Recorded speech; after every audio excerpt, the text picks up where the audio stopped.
Over to Okay. you, Ajay. All right. Thanks, guys.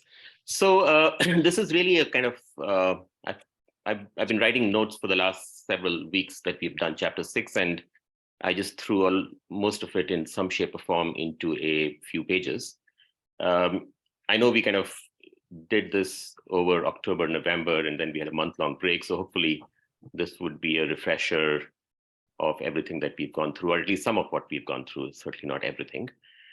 So what I did was this is also just to acknowledge a compilation of what we discussed and what I have heard from Swami P and Swami SPG. So I've liberally borrowed from a lot of the analysis and wisdom that they have given us. So one of the things that really caught my attention was how the whole dhyana or meditation, as we call it, and the whole process of Ashtanga Yoga are sort of correlated.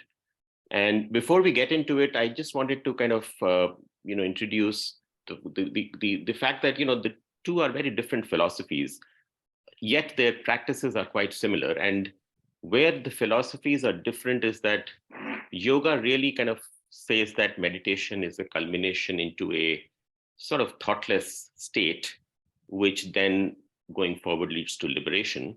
And obviously this is more nuanced than the way I'm putting it. Whereas Vedanta does not subscribe to that thought where, yoga says it's a thoughtless state of mind, but as far as Vedanta is concerned, even the idea of a sangha or sakshi is also a thought, which is kind of a vritti in the mind. So, so that's one big difference. And of course, the other one is that Vedanta kind of emphasizes that knowledge is a precondition to liberation, where yoga does not. So this is at a high level, obviously it's far more nuanced than the way I'm putting it, but I just wanted to kind of lay it out there. If you'd go down, Rajesh, to the next slide. Right. So before we get into the details of chapter 6, I thought I'll kind of just put down what is dhyana. And at a high level, it is a state of mind where we are, there is no concept of the desh kala vastu bandha that we have as in the material world. So kind of transitioning from that material world to a kind of a unbound sort of state of mind is what dhyana is. It's also useful to kind of pull down what dhyana is not. So first of all, from Vedanta perspective, it is not prescribed for knowledge. Knowledge is through the 6 pramanas, and meditation isn't one of them, as we know. And the pramanas is something which Alpana had given us chapter and verse on in one of our sessions, right? The second is that dhyana is not prescribed for extraordinary or mystical experiences, recognizing that they are within a finite realm of time, bound by time. So that is also in the nature of an object or an atma, and experiences arrive and depart, but the self is a constant. So dhyana is also not prescribed for extraordinary experiences or mystical experiences. So Vedanta says liberation is through knowledge, not through meditation. And the purpose of meditation is actually related to knowledge, to the extent that meditation is useful, or it is prescribed to prepare you to absorb, imbibe, and assimilate the knowledge that Vedanta prescribes. There are different forms of dhyana, and karma yoga, which is really the right action and the right attitude, is a precondition to be able to practice meditation in the right manner. The 3 or 4, if you will, components of or types of dhyanas are: the first one is upasana, where you're basically praying to a saguna Ishwar, and you are preparing yourself to become eligible to receive the gyan. And sadhana chatushtayam is prescribed as a tool to be able to do effective upasana. The second part is around Shravana and Mananam. And there's several people who break this into two parts. This is based on the Upadeshas or the Vedas. And what is interesting is that, and something that we've all sort of been through, when we start reading the Vedas, the first, thought that comes to mind is that this is not possible, a sambhavana. The fact that I am not this body is, in the first sort of analysis, a sambhavana. And the Shravana is meant to remove that asambhavana, right? So you kind of get to a point where you say, okay, well, this could be right. This Manana is really around the reflection. And what it is meant to do is to remove the Viparita Bhavana, where we kind of are told we are not the body and mind, but then we are not able to kind of convince ourselves in our mind saying, no, this cannot be true, right? And so that's kind of an interesting sort of way to look at what is the purpose of Shravana and what is the purpose of Manana. And then the last piece is around Nididhyasana, which is what is also referred to as Vedantic meditation, where you've received the Gyan in Shravan and Manana, but how do we establish ourselves in that Gyan? How do we assimilate that knowledge? And we get to a point where there is a sort of kind of acceptance, there's nishtha, and there is no doubt. The word for that in Sanskrit is nishamshaya, no shamshaya, or no doubt around that knowledge. And if you look at the transition, when you do Upasana, it is really Saguna Ishwar Dhyanam, whereas when you get to the Vedantic meditation, it is Nirguna Ishwar Dhyanam. Swami P kind of puts this in a very interesting way. He says, Shravana and Manana is like a, if in the good old days, it's like a VCR where you record all the information and you absorb what the guru tells you. Whereas Nididhyasana is essentially a VCP where you're replaying it and replaying it over and over again until it becomes a kind of reality. And he kind of jokingly says, often the VCP, when you do the VCP, it might be blank. So then you go back to Shravana and Manana and kind of start that process. I think the last point on this page is around the fact that, look, our true nature is that we are Siddha Vastu in the real sense. I mean, that is the reality, except that we have got this covering of the body mind and belief that we're that body mind. And so it's not about sort of finding something new. It's a matter of owning up to our true nature. And that is kind of what liberation is. It's not finding something, but uncovering what is already the truth. So that's kind of some context around meditation. So if I move to the next page, Rajesh. Sorry, this slide is crazily busy.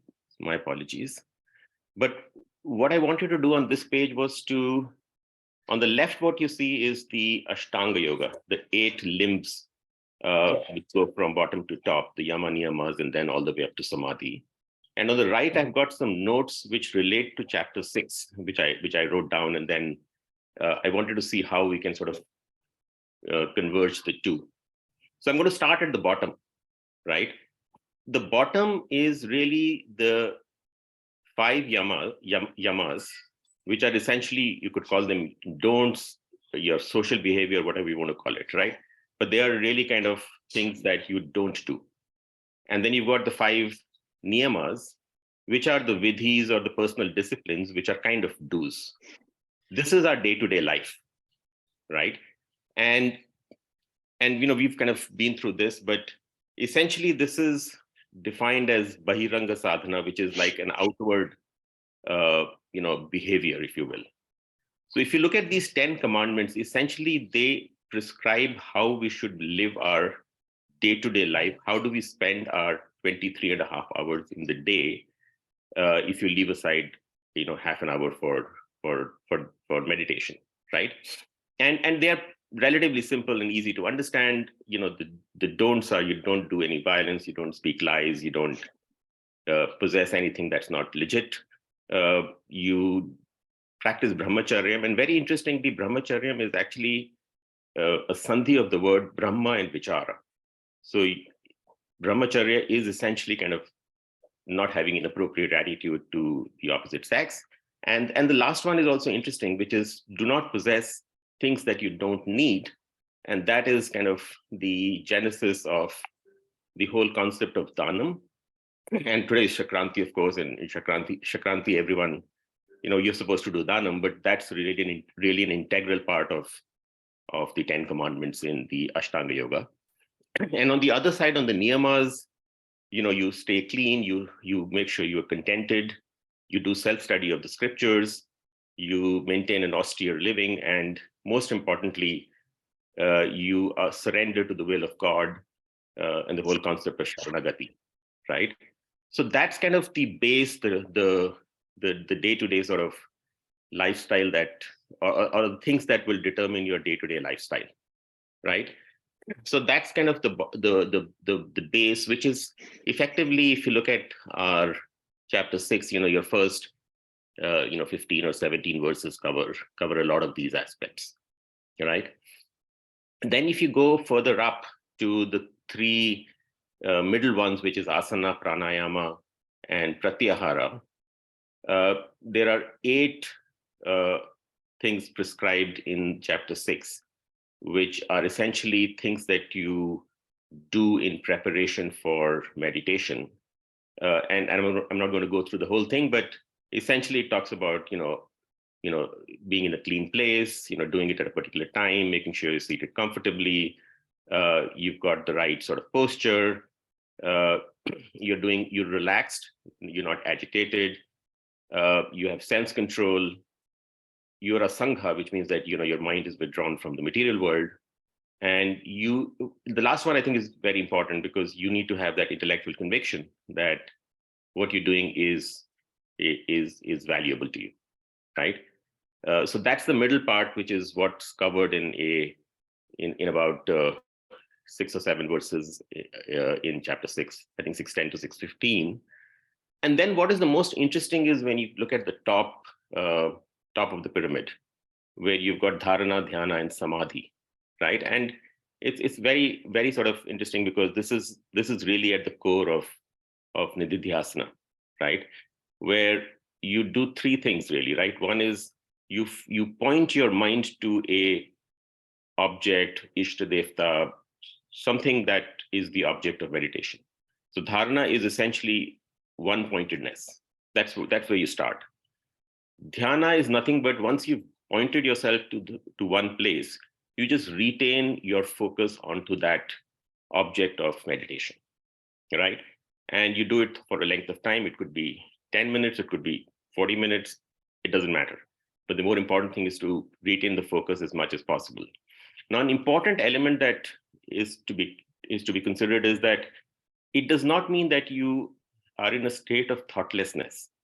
You are basically allowing thoughts to flow, except that you're making sure those thoughts are similar. So in Sanskrit, it's called sajatiya pratyayaha pravaha, as opposed to vijatiya. Vijatiya is different thoughts. So you have similar thoughts flowing very smoothly, like as if oil is flowing. And essentially, it helps you collect your mind, and you start to get into a state of intense focus, which is essentially nothing but samadhi. Now, samadhi is essentially you're focused on your object of meditation. It could be Shiva, it could be Rama, it could be Krishna, or whoever, right? But when you do samadhi, the distinction between object and subject is still there.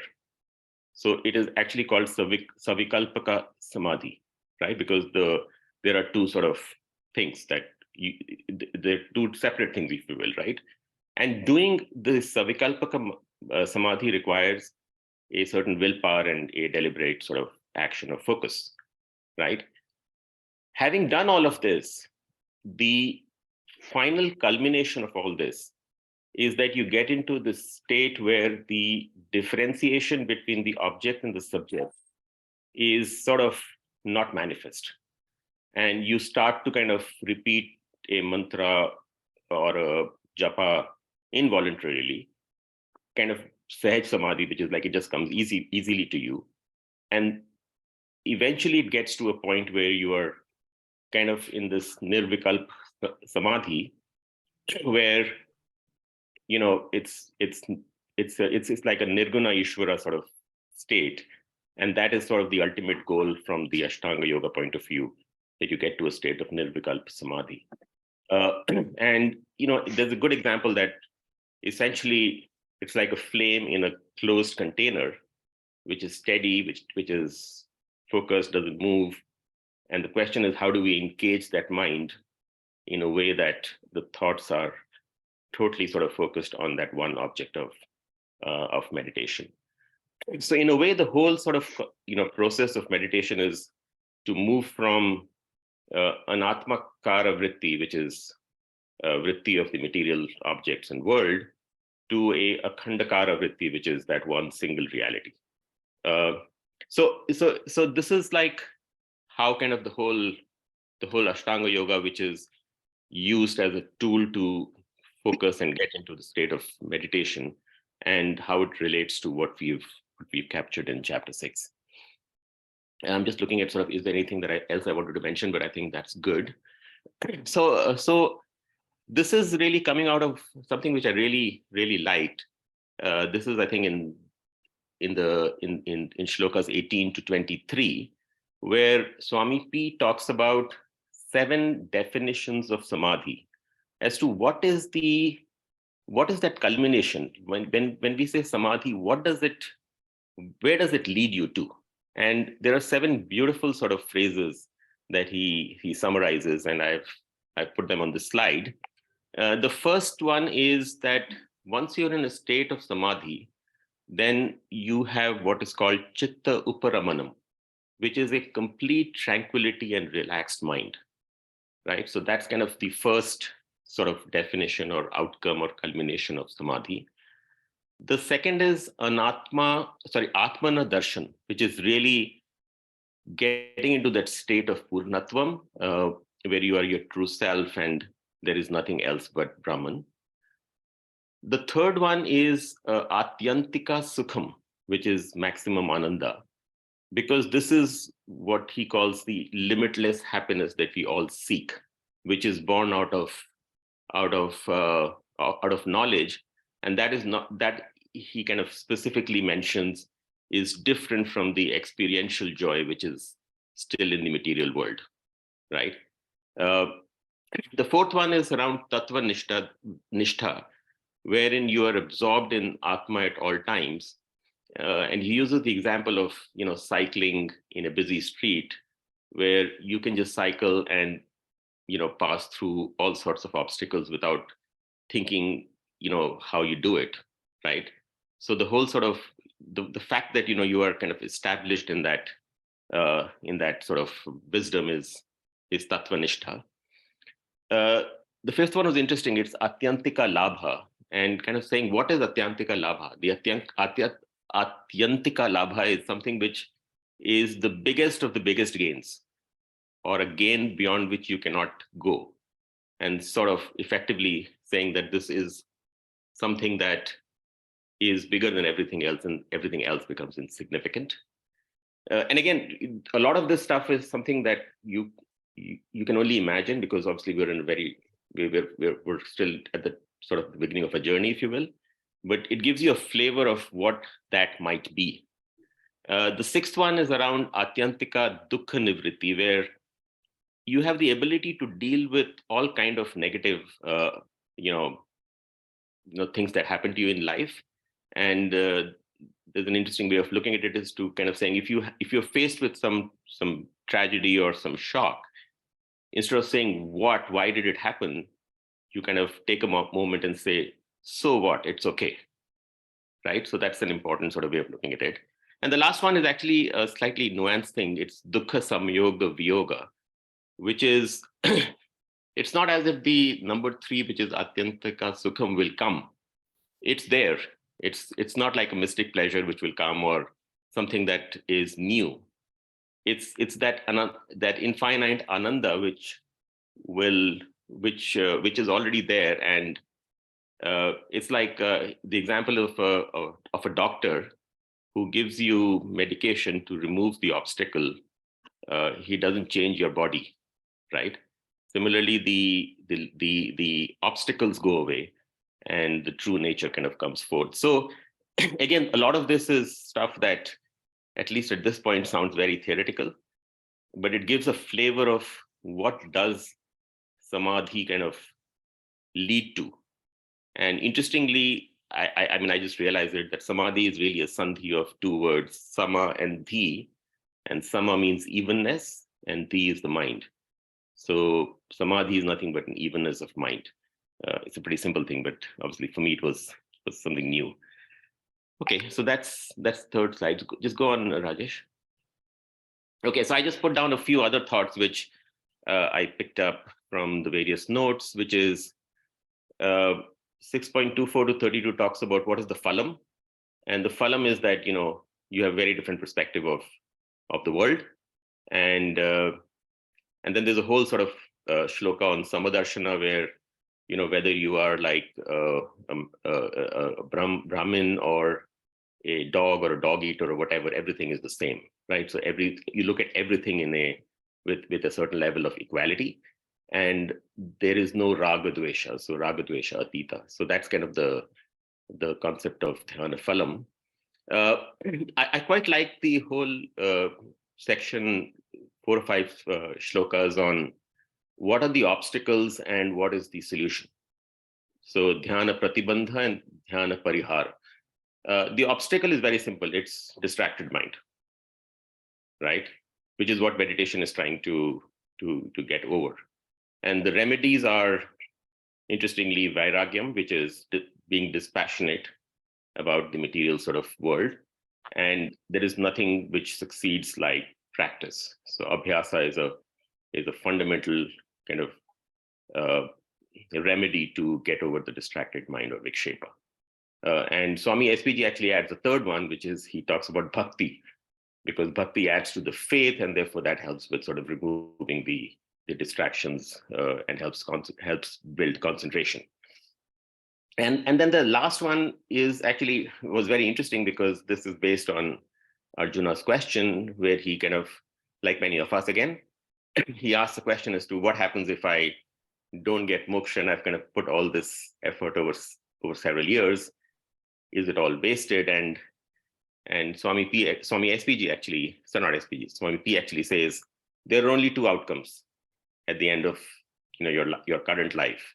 Either you get moksha, which is great, but at the minimum you would you'll go to heaven, you'll get swarga. So, and he takes the example of a spiritual failure of one janma becomes a genius in the next janma. And he uses the example of somebody like Adi Shankaracharya, who kind of obviously was a prodigious spiritual person, but he must have been a yoga bhrashta from the previous birth. So he talks about that. The other thing he talks about is that, once you gain spiritual vasanas, they don't get destroyed. They just go into this latent form. So there is nothing called spiritual decline.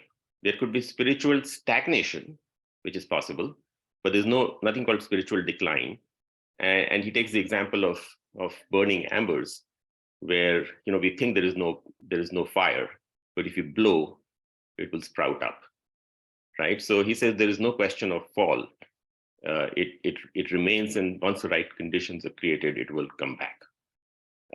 And then he goes on to say that if you go to Swarga, you will come back in a household which is conducive for spiritual study, and your journey continues. So again, an example of a traveler who kind of walks a certain distance, stops at night, and then next morning he doesn't have to go back and do the same thing again. He can move forward. So the vasanas don't get destroyed, and that's kind of an important element. And then I think the last couple of slides, a couple of shlokas were more around, of the 4 yogas that I put on slide 2, I think he talks about nidhyasana being the most important, because that's the closest to moksha, in simple words.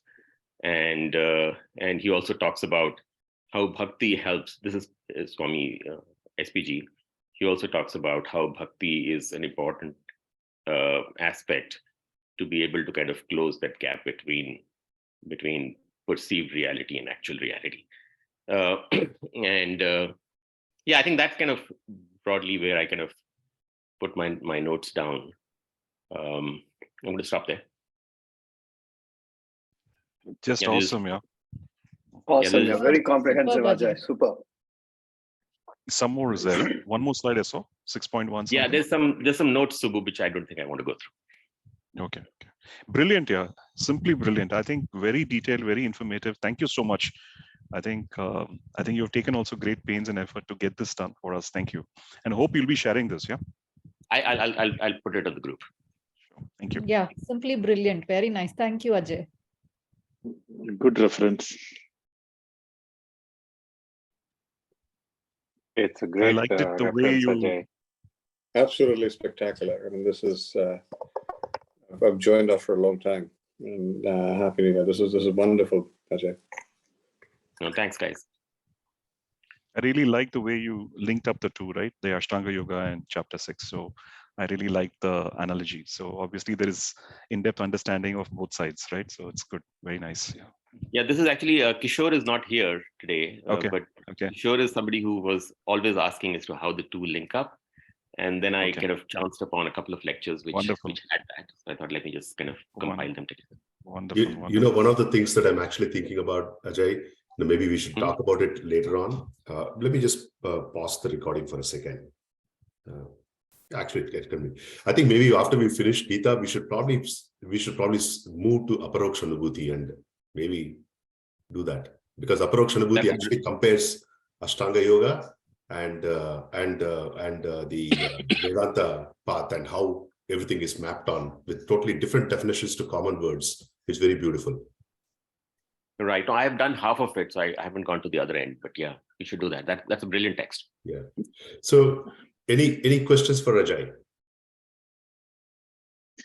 Just one, I would say a query as well as an observation, because I was also heavily influenced by Swami P when I summarized.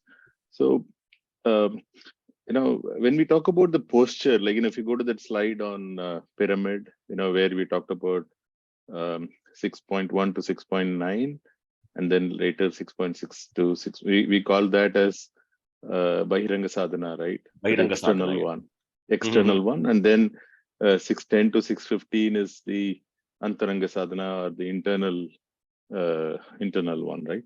So, I mean, because later when I also summarize the same way, but why would we consider posture as an internal one and not an external one? Just so the way I understood it, Satya, is that the posture, these where you're seated, or what time you do, etc., is related to Antaranga only because that is a preparatory step to be able to do the Antaranga sadhana. So it is not what you do on a day-to-day basis. You wouldn't do that for the 23.5 hours. You would only do that for the 30 minutes that you're actually practicing meditation. And so it's an integral part of that internal sort of discipline that you want to develop. So the Bahiranga Sadhana is something that it's like practice that you do on a day-to-day basis. I mean, how do you conduct yourself? What you do, what you don't, right? This is like, how do you live in the material world? Whereas the Antaranga Sadhana is how do you kind of connect with yourself? And before you connect with yourself, how do you kind of position yourself? Beautifully said, Ajay.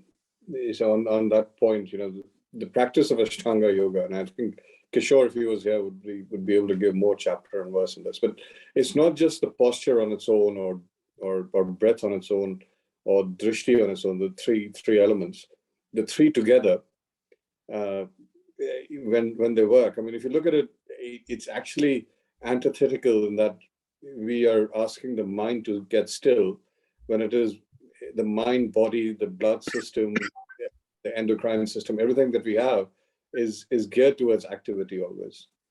So when this is training for the three of them to work in a way that the mind can go off and do its own magic with towards meditation, Dhyana, and etc. So the three work together. It's not individually. So you can, the act of meditation is you sit cross-legged and sit still. Then breath comes in. One of the things that Rajesh taught us first when we were doing meditation was breath. But then drishti goes along with that as well. But this is through an active coordination of those three. And the whole sort of the Ashtanga A series alone takes about 1 hour, 20 minutes to do. So it's not a 30-minute exercise. Yeah, I don't know the full sort of Ashtanga Yoga process, Vivek, but I mean, the way I understood it was that meditation is something that, each one their own. And, you could do it for 30 minutes, you could do it for an hour, but doing it properly and, making sure that you're focused is more important. And as long as you're doing, practice and, increasing it over time or getting more focuses, then you're on the right track. Great. VP? Yeah, hi. Excellent presentation, Ajay. Loved it. Just a clarification. So when you were talking about Swami P saying that, your journey doesn't stop in this and you're always making progress and you don't regress. But something I read, there's a text called Hriday Manthan and Alpna had referred that. So in that, the Swamiji had talked about that within this lifetime, you keep moving up and down. So whereas, you may continue moving forward across births, but in one particular lifetime, you could regress. So I was just trying to, reconcile the two different ideas that I picked up. So VP, just thank you for that. I mean, one of the things that Swami, this is Swami P actually. So one of the things he said was that, if you kind of fall off the path, often people say that this person was very spiritual and now he's fallen off. He says the person has not fallen off. He seems to have fallen off, right? Because his practices may not reflect what he or she may have done in the past. But he says in the vasanas, it still is there, right? It's just kind of, it's in a sort of latent, sort of hidden state. And that it will sort of, it never goes away. So you might be right that during a lifetime, you might go up and down, in terms of your spiritual sort of inclinations. But but what's been created in the sort of system, if you will, is not going anywhere. That's how I understood it. But yeah, I mean, that's something which is worth sort of reflecting on, because at least in sort of my sort of, I've seen people who have been seriously spiritual and then one day kind of saying, well, this is all bullshit. So I don't know what, they've been instances of that. So Rajesh, maybe you want to comment on that. Yeah, so let me share, VP, that's a great question. The way that I think about it is, let's say that you're going up to Everest, okay? On the path, you suddenly, or to your left or to your right, you see a beautiful garden. You decide that you just take a diversion from the work, from the climb that you're doing to the Everest, go to the garden, enjoy the garden for some time, okay? Then come back again to your path and then continue. Okay. No, that makes sense. And you're right, Ajay. I think the vasanas continue to be there, but the practices may, shift. And I wish Kishore was here, because I think he or Krishna, I forget who had talked about, creating groups in mind. So the whole idea of doing the practices is to deepen those grooves, quote unquote, because you're trying to move on that path. And therefore, to the extent you get digress, like Rajesh was explaining, and you sit in the garden too long, those grooves will sort of fill up in a way that you will perhaps need to again go back a little bit to open up those grooves. Is how, is the confusion, like I'm trying to understand. So anyway, but again, you're right. Those are things that we experience in our own sort of day-to-day stuff. But both SPG and Swami P have been emphatic about it, saying that there is nothing called a spiritual downfall. But I think at a practical level, I think the way you describe the grooves makes sense, that, some of them will get filled and then you got to clean it up or whatever. But fundamentally, the vasanas remain. Yeah. Right. But there is a story. There is a story about this, Adi Shankaracharya, when he actually, he gets questioned by one of the ladies debating him, asking him to kind of, debate him on the matters of sex, and he says, "Boss, I am a brahmachari, I can't do it." But then he goes off, and then he decides that he will enter the body of a king and then experience what that sexual relationship is, and then come back and then debate her. And then he goes and he becomes that, goes with the body of the king, and then he starts enjoying that king. And while his real, his Shankaracharya body is kept somewhere. And then he tells his students, disciples, that, at some point of time when I'm stuck deeply into it, you got to remind me about the pig wallowing in the mud.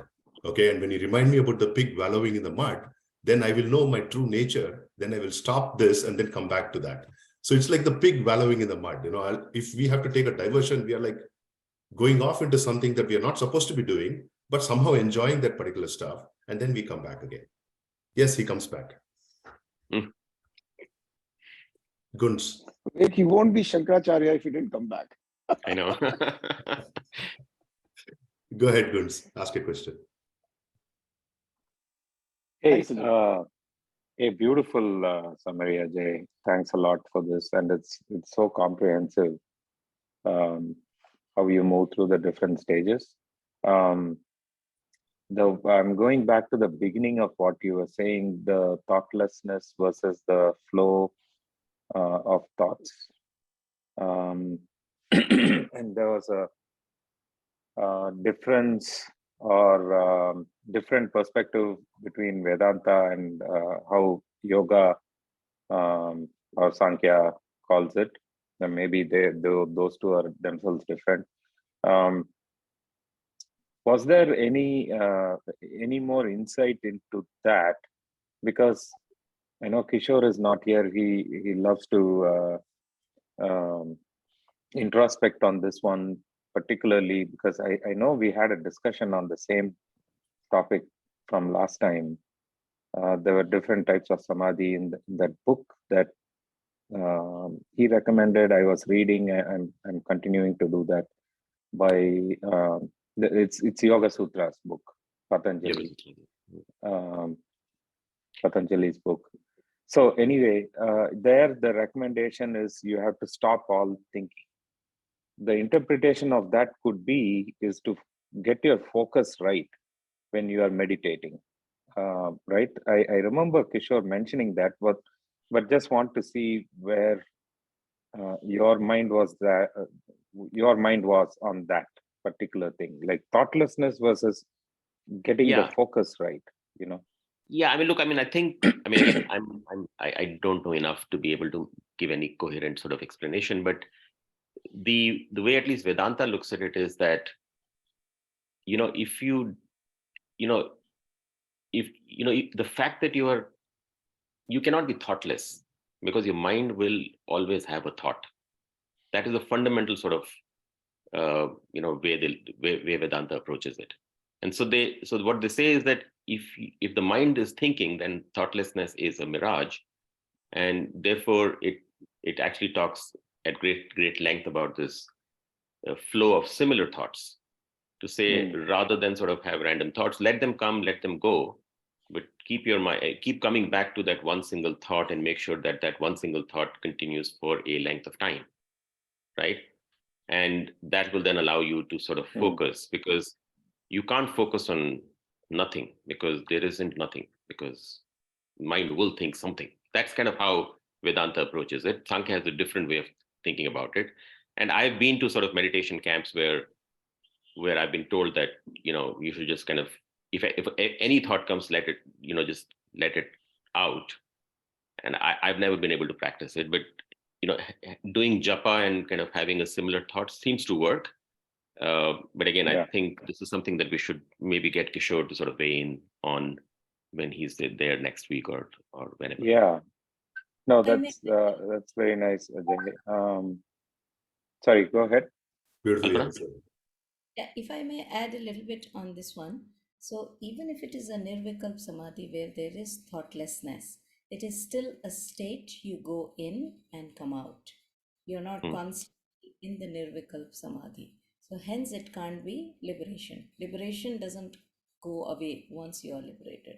So that's the differentiation between Vedantic liberation and Patanjali Yoga Sutra, where the highest state is to be in the Nirvikalp Samadhi, but it is time bound. You go in and come out. And then when you come out, you lead a normal life. Yeah. But it's a great preparation, because once you get that, you can get the Gyan as well. So the other difference is why this focus on Sajatiya, because eventually for liberation the mind needs to take the shape of Brahmakar Vritti. So Brahmakar Vritti, the focusing of mind is very useful. Again, it is not mandatory. When the right time comes, when the guru says Tattvamasi, the mind can take that vritti. But in most cases, if you have practiced just focusing on one thing, and one thing that you want to, not anything, that is what is the Vedantic Nididhyasan, where you pick up one thought and just try to focus on that thought. And that is the Vijatiya Vritti, not Yeah. things. And it is easier to do than Patanjali Yoga Sutra, where you have to do Mano Nigraha, or you have to remove the thoughts. So it's a harder way to do it. So those are Yeah, my thoughts. that's beautiful, Alpana. Thanks for that, because you answered my question, because I was coming to Nididhyasanam and the focus of the thought. So that and maybe they all converge into one, like you said, like Nirvikalpa is time bound. However, stilling of the mind may be just making it without ripples and getting that focus. So they are potentially. Yeah, What's once that? you're there, the moment a guru comes along and says Tattvamasi, you will get it. Mm-hmm. Even in the case of even in the yoga method. Right. Because the yoga method doesn't talk about knowledge being a prerequisite. Yeah, because they don't even talk about the Advaita, right? The oneness, yeah. So, but you are so prepared by doing those practices that the moment a guru comes along or you hear it from anywhere, Tattvamasi, you'll get it then. So it is a very ripened state. So obviously a great one to have, but it is not mandatory. And Nididhyasan, eventually the only thought that you focus on is Aham Brahma. Aham Brahmasya. Brahmakar. Yeah, so this is a difference, but there's a lot of commonality, but it's very subtle or sukshma difference. So thanks for pointing that out. The practice is very similar. It's just the conceptually it is different. Yeah. Great discussion. Thank you. Sandeep, you had a question. You had raised your hand. Actually, I was just going to add to what Ajay was saying, that I don't do meditation anymore. I used to. So I learned meditation through Eknath Easwaran's book. And what he recommends is passage meditation, which is you take a long passage, and it should be long enough that it takes effort to memorize it. It should be full of good thoughts. And then you just keep repeating that, right? The process of focusing on the words, getting them right, focuses your mind, and you're filled with. So it's not thoughtlessness. There is an eventual thoughtlessness that comes, but initially you're just filling your mind with beautiful thoughts. So he's actually speaking to an American audience. So he recommends the prayer of St. Francis, which is a beautiful prayer. And you keep reciting it and your mind is full of these beautiful thoughts. and then somewhere, much later in time, you experience that thoughtlessness. Yes, which book of Eknatheshwaran does he describe the way of meditation, please? Do you remember? It goes by, I read it as Meditation by Eknatheshwaran, but I think it's also available as Passage Meditation. Okay, thank you. Okay. Yeah. So what Sandeep described, the way that I understand is that's one style of Nididhyasana.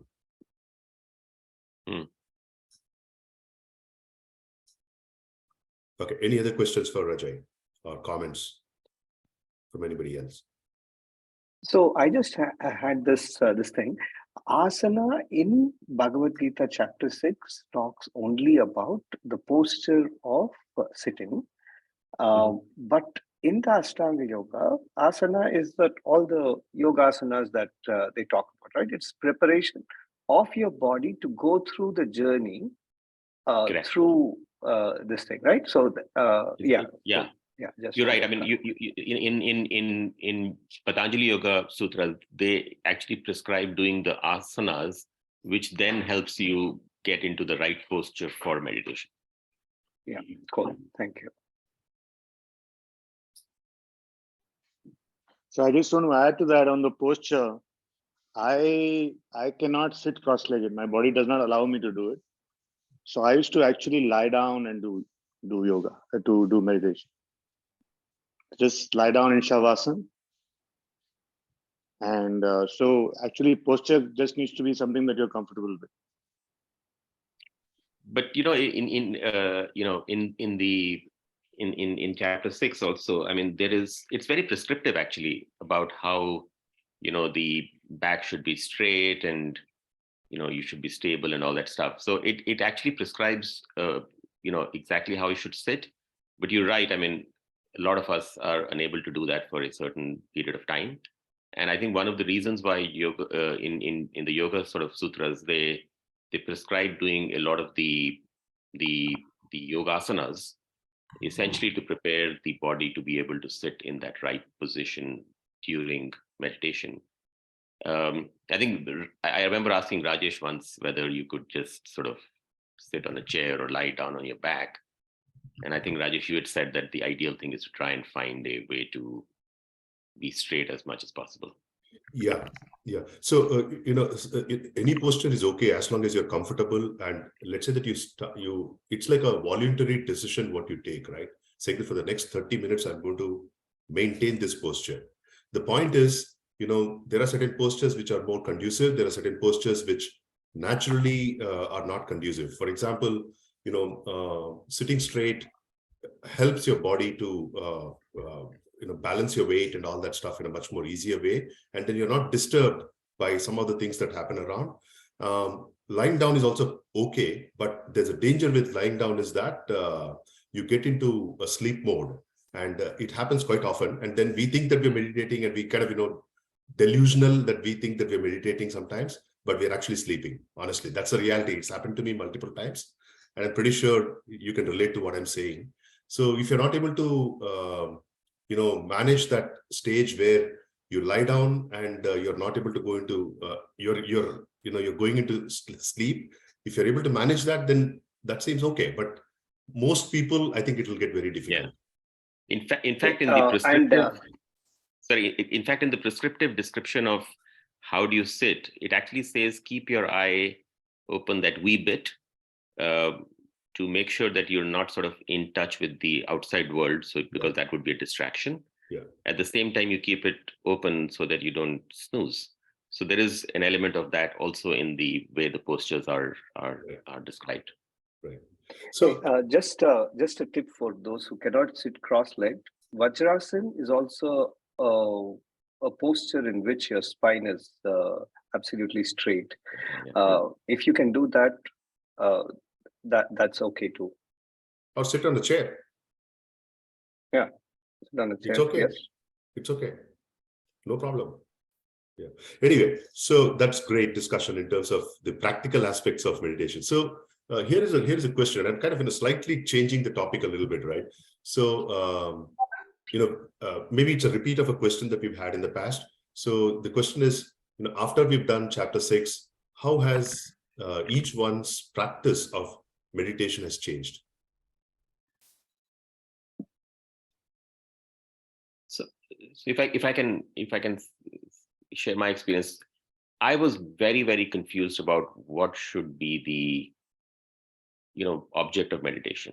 The whole sort of debate between thoughtlessness or a thought, or what happens if I get other thoughts, what do I do? And there are different schools of thoughts with different sort of approaches.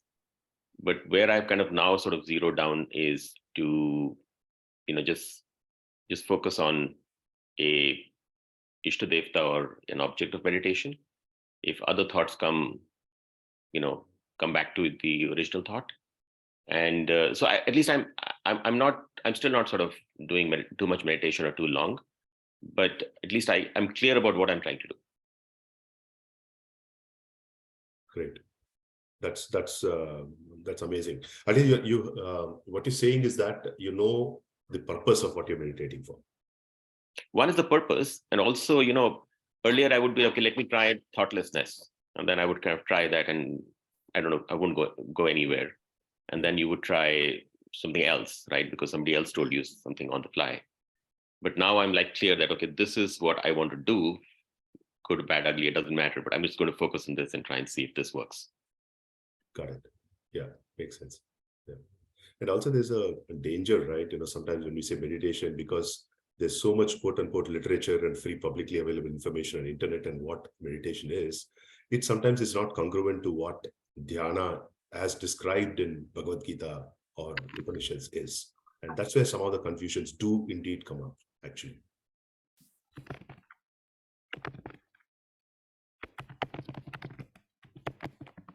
So for me, Gutak's chapter 6 prompted me to take a resolution that I would meditate every day. Earlier, I used to alternate between the physical fitness activities and meditation. I used to do 3 days of meditation and the other days of fitness, but I thought I would wake up 45 minutes sooner starting this new year and meditate every day. So let's see how long I can sustain that. But yeah, that's what changed after I read chapter 6. I thought it's really important that I do an everyday practice. Simply commendable, Uday. Awesome. Thank you. Anyone else?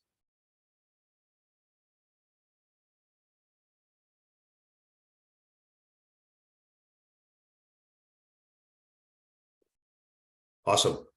Fantastic. So with that, Ajay, thank you so much for the wonderful, reflection in chapter 6. I think it was more like,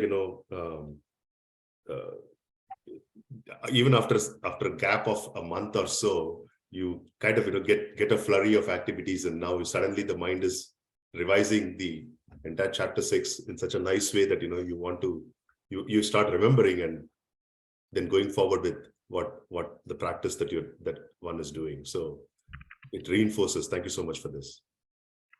Thanks, everyone. All right. So I am going to pause this now, and